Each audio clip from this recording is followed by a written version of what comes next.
This is what the road looked like the day after the floodwaters receded from Bellingrath Drive, located in Arbor Walk Riverside in Foley, Alabama.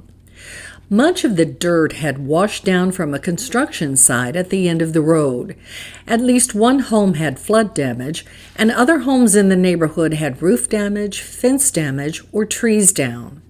Vicki Braden, who lives on Bellingrath Drive, said they were fortunate the water didn't get into their home.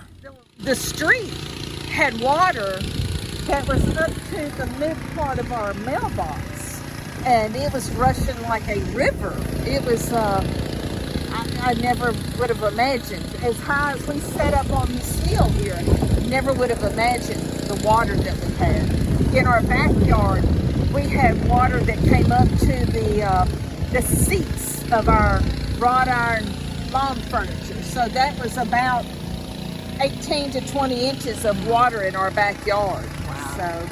So thankfully it did not come in through the house.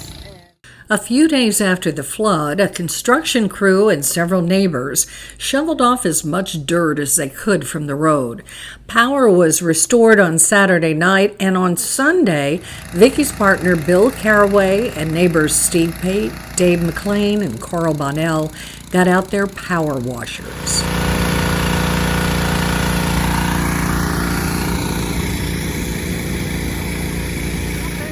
What do you think about all these neighbors? I just think it's wonderful. I think it would be wonderful if the whole world would come together, especially the United States, Democrats, Republicans, all of us come together and work together just like these fine men right here are doing.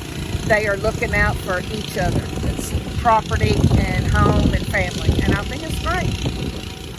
After a few hours under the power washing, the roads started to look clear again. There was a welcome interruption when a City of Foley sanitation truck came by to pick up trash on this Sunday afternoon, making up some of the routes delayed from last week. The city is doing what it can to help people recover, and people here in Foley are helping each other.